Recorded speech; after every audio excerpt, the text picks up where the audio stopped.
All right, this is part two of a series on financing and traditional financing. So if you haven't seen the first video, make sure you go check it out. Make sure you like and subscribe so you can see future videos and the rest of this series. So my name is Zach Booth. I am the owner of DFD Mastery. I understand that the main problem and frustration of real estate investors all across the country is consistently find properties at a massive discount.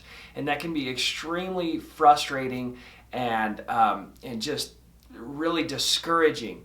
And it really doesn't need to be that way. There's plenty of deals and plenty of opportunities out there. That's why I share my Driving for Dollars marketing system that has made me over $1 million this year and has helped my students all across the country make an absolute fortune.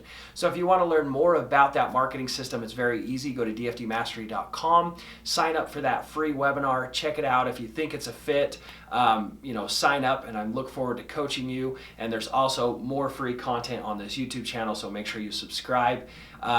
So thanks for being here. I've got Taffs. Introduced her to you from my first video. So in this video, we want to quickly cover the different types of loans, and we're going to really just talk about two of them. So the different loans, we talk conventional, FHA, VA, and USDA. Mm-hmm. Okay. Those are the most popular and the ones that I like to use the most because they give the most benefit. Okay. Folks. So I mean, those are the loans. If you want to learn more about the other ones, I'm sure you can look those up. We're going to talk about. VA is very specific. You have to be a veteran. Obviously, you have to be a veteran. benefits. Okay. And USDA is very specific because it's only for rural areas. Rural. But I just want to let you know that they're available out there. So if you're looking at something that is USDA eligible, Perfect. Go for it. Perfect. And then what we're going to really talk about those FHA and conventional financing and how they're going to affect you guys as real estate investors, right? Yep. So let's jump into FHA loans. FHA, can you buy houses as a secondary property with FHA? Buy it that way. You can't buy it that way. You can't have two FHA loans when the properties are within 50 miles of each other. But if you, how do I say this? It can turn, the current home that you're in, you had to purchase it as your primary residence. You bought it as an FHA. Mm-hmm. Yep. And if you've been in it, the last time I talked to one of my investors, they didn't even have a time frame on it. We had been in there longer than 6 months, so it may not even come up as an issue. But as long as they were moving from Ogden to, it was south, so it was more than the 50 miles, and they were allowed to keep that because they had it as their primary residence, and the new loan would be more than 50 miles away. FHA would know that is becoming an investment property. After the fact, it was okay. So their second loan was also an FHA. Mm-hmm. So they turned that first FHA loan into a rental property, right? Yeah. But if you said, hey, I want to buy this property as a rental, they would not allow it to be FHA. Okay, so and then conventional, yes, you can buy something. So let's talk about the differences of down payments between the two. Let's assume, just for the sake of this discussion, that you're buying the home as your primary residence, because I don't want to get anybody into a position of committing loan fraud. You don't want to do that. You don't want to say it's my primary residence, but I'm going to be in and out of it in 3 months because I really intend to sell it or use it as an investment property. You want to be sure you're being honest with it, because back in the day, they used to send people around knocking on doors. Wow. They obviously don't have time to do that anymore. They don't do that, but that's how long I've been doing this. They would do that. But you also, especially if you're going to do in real estate investing, you want to make sure you're doing them all correctly because you want to stay in the business. You don't want to be in trouble. With that being said, I think maybe you asked me once how many loans you could have and still be able to get another loan. It varies between, I was just reading up on guidelines that updated actually just October 2nd. Maybe I should preface this by saying guidelines can change all the time. So listen to what I say, but then when you go and check with your loan officer, make sure it's still the same. Because when we talked about the importance of having a loan officer to double check and to make sure you're following rules and laws. And do make sure you're telling your loan officer everything, because something that you may think isn't a big deal can kill a deal. And it's real surprising. Or it could get you in trouble, right? We don't want you guys to get in trouble. Even up to, starting a new job even though I'm making more money is a bad thing? Yes, it's a bad thing. Don't do it. Don't buy anything. Don't change your income. Don't do anything while you're in the process of doing a loan.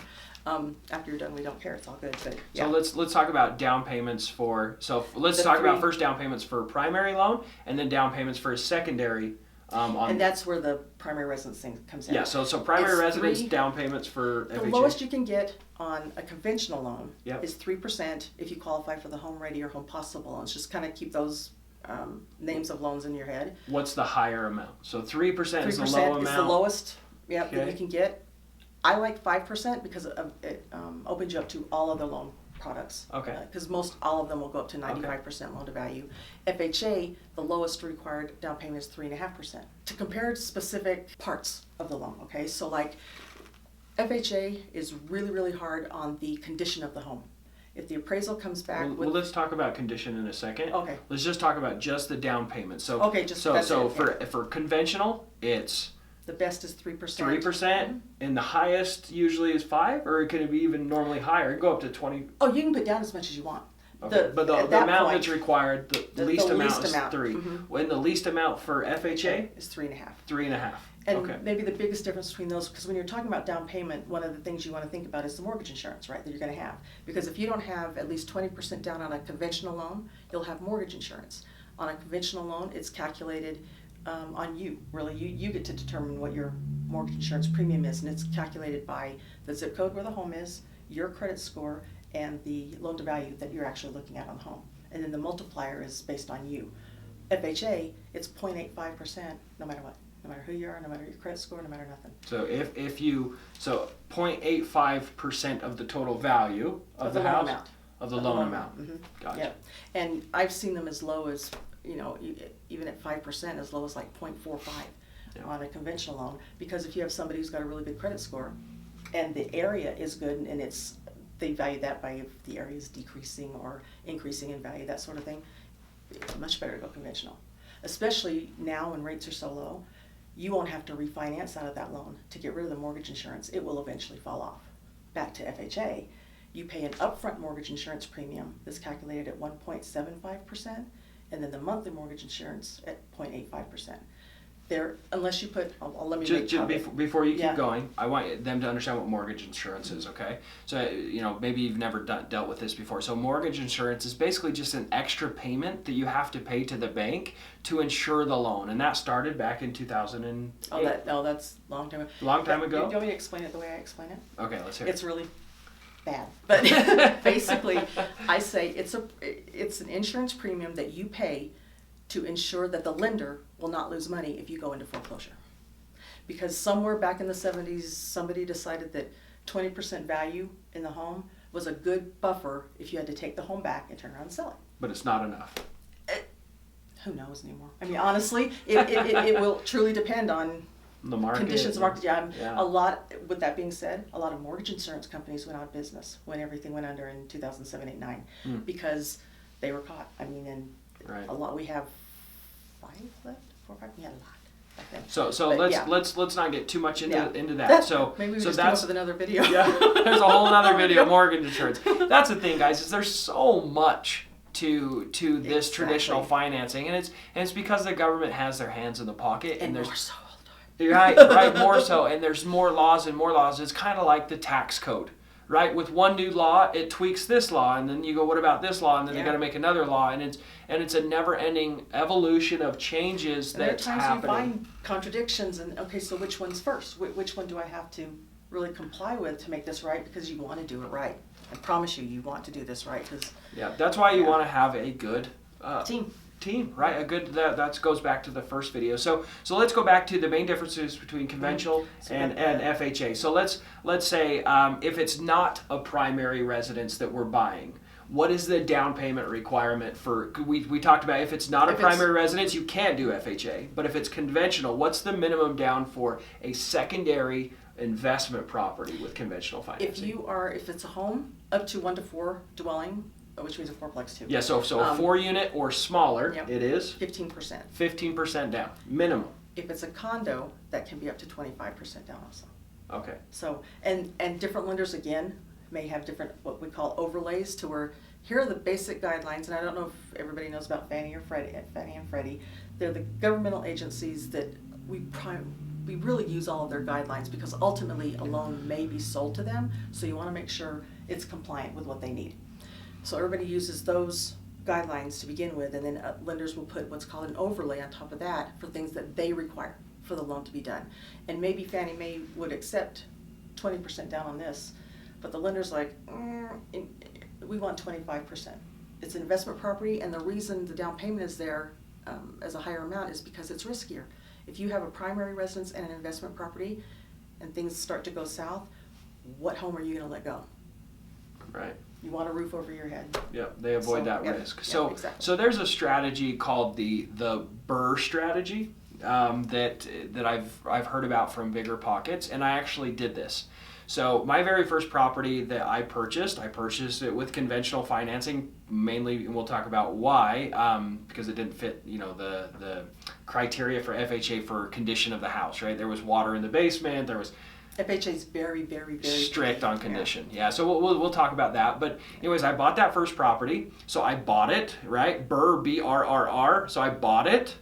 I renovated it, right, which brought up the value. I rented it, which was the other side of my duplex, right? And then I refinanced it. So I got all of my money back and then more so. And then I started over. And it didn't take too long to do that either. No. We had that done in like less than 2 years, right? Yeah, like a year and a half after I had done that entire process, I went and bought my next house, which was a single family home. I bought it, I renovated it. I couldn't rent it, right, because I was living in it. But I refinanced some of that money out, and then with that next amount of money, I then learned how to wholesale. I learned how to go and market and find deeply discounted deals.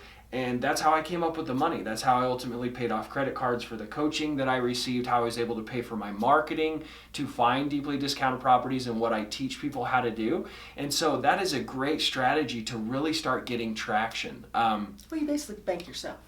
Yeah. And then you don't, I want to always be needed, but then you don't need people like me because you have your own money. And you can set up all different ways, how you lend to yourself, all that stuff, and that's a whole other different thing, but you can actually build this into a huge financing. Yeah, I mean, like just my very first deal, Pat, I'm going to pull like $180,000 profit off that deal, and that's after I've refinanced like 20 or 30 grand out of it. Yeah. Right, and what's so cool about it is, that's my money. Now I can use that money however I want with whatever deals that I need. Plus, now I have a track record of success. So private money lenders will go, oh wow, Zach knows how to use his money with real estate deals. Look at his track record, and it opens up a whole nother door dimension for of that. Yeah. Yeah. And so let's get back to the differences between conventional and FHA. So with FHA financing, we just talked about the condition. So what are the condition requirements of the house? I had one, and sometimes that'll change, and you have to get specific appraisers who are licensed to do government loans because they know all the deals all the deals of the houses. What I'm talking about, they know everything they need to look for. What was one of the ones? I had one who had their concrete steps were more than 18 inches. That killed it. Yeah. Who's going to tear out steps to put in ones that have the right pitch on there? And it's things like that. If everything has to be up to standard, and if they haven't remodeled the home in the last however many years to be able to have it been re-inspected at that time, the current standards, you're stuck for that. And it has to be, and that can get expensive. You have to repipe and do all the electrical work, and roofs seem to be the worst. FHA will allow a roof that has at least, 3 or 5 years left in it. But then you've got, okay, great, you're telling me, appraiser, that it's going to last all that long. Do I want to buy a house and I have to replace the roof that could be $10,000, $15,000, $20,000 in just a year and a half, 2 years? And just FYI on this too, I don't know if you've had this yet. I've had multiple people come back in and tell me that and 2 of them were just after they purchased the home. Their insurance companies went out and inspected the roof and canceled their insurance or gave them only 3 months to replace everything. This is a new thing to me. I've not seen that before. So again, this is why you just keep on top of stuff, and that's what I'm saying. Yeah, you learn. So the thing with condition. So imagine that you have a flip or you have an old rental that you're trying to sell, right? Let's say you're the seller on the transaction, and you get 2 offers at the same exact price. One says $100,000 for the house. The other one says $100,000 of the house. Wouldn't it be interesting to know if it's an FHA loan or if it's a conventional loan, right? Because if someone says, well, it's an FHA loan, there's a lot higher chance that person's not going to be able to get financing for that house because Or- maybe your steps are wrong. Or the seller's going to be on the hook that if you really want to sell this, here's all the repairs, 19 of them, Yeah, that you have to make that before. qualify for just my financing, not Yeah. my own particular desires, right? Exactly. But with a conventional loan, they're a lot more liberal on what they loan on as far as Yeah. condition, and they, it doesn't mean that the end buyer's not going to come back and say, "Hey, I want a new roof." They can say that if they want. They can ask for anything. But you can say, "Well, I actually don't want that," and they could still get the financing if they decide to go through with the sale. Mm-hmm. So keep that in mind, that just that piece of information, what's a better offer. So like I've had an offer for less money that was conventional versus FHA because I knew that the house would not qualify for FHA. It had peeling paint, had a bunch of issues. I was like, no, it's not an FHA house. And this is where, your real estate agent will be, again, a lifesaver. Another team member, right? Yes, exactly. And they're big if you're going to be buying and selling. It's different, I guess, if you're going to be gathering properties to rent and keep. But real estate agents are worth their weight in gold. A good real estate agent. Yes. And again, you want to interview them too. Even if you were going out and just looking for your own house and you just happened upon this video because it's really good, you want to interview them because you're going to be spending a lot of time in a car with them. You want them to understand what you're really looking for, so they're not taking you out to all these houses that may be just a little bit above what your loan officer said you could. But I know you'd love it. I can't tell you how many times. Or they have the listing agreement. They're listing it and then they want to sell and they want a double end, right? Yeah, I'll tell my buyers all the time. I said, you are not paying the real estate agent. The seller is paying the fee. At least that's locally what's here. I'm sure other areas have different rules, but the seller is knowing going into it that they're going to have to compensate both the listing agent and the selling agent 3% each. That's standard. They can negotiate that. It's not set in stone, but that's when I tell my buyers, get your own agent.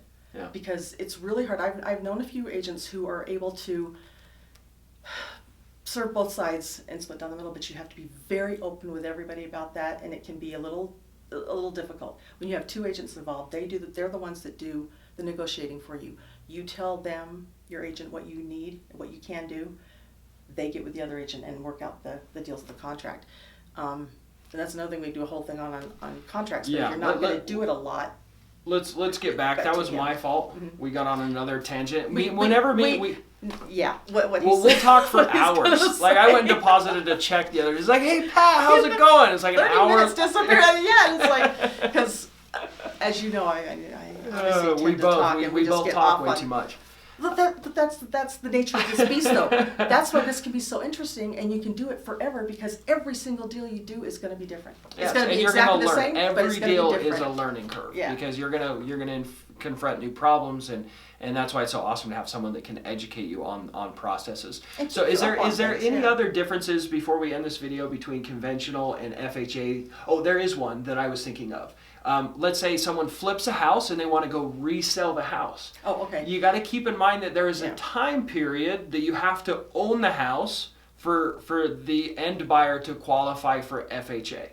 If they want, yes. And on the flip side of that, with the new, it used to be 60, now it's 91, like I showed you, 91 days. So you have to hold the property for 91 days. If you had an FHA loan to begin with, and if you're going to sell to an FHA Yeah. Receiving borrower. So you could buy it with your own cash. You can buy it with private money, hard money. It doesn't matter. Let's say you buy a property, takes you 30 days to renovate it, and you list it.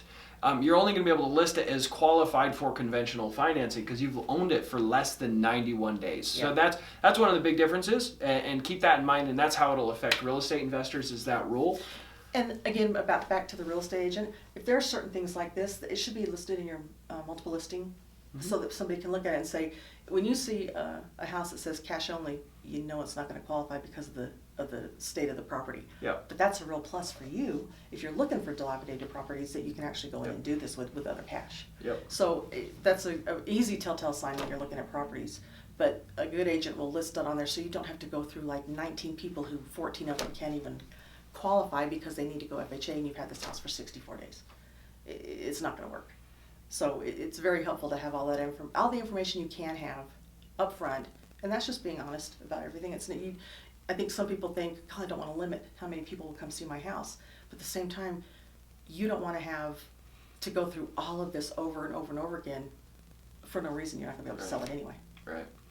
Well, I think that was some great content on the main differences between conventional and FHA. I mean, we could really get into this and talk for hours and hours and hours, but we want to give you some of the basics that can really help move your business forward and some tips and tricks that will really help you. We should know some of the questions to ask. So, yes, yeah. yes. So thanks for tuning in. Make sure you like and subscribe to see future videos. And remember, this is a multiple part series, so make sure you check out other videos that I have here with me and Pat. So thanks for tuning in.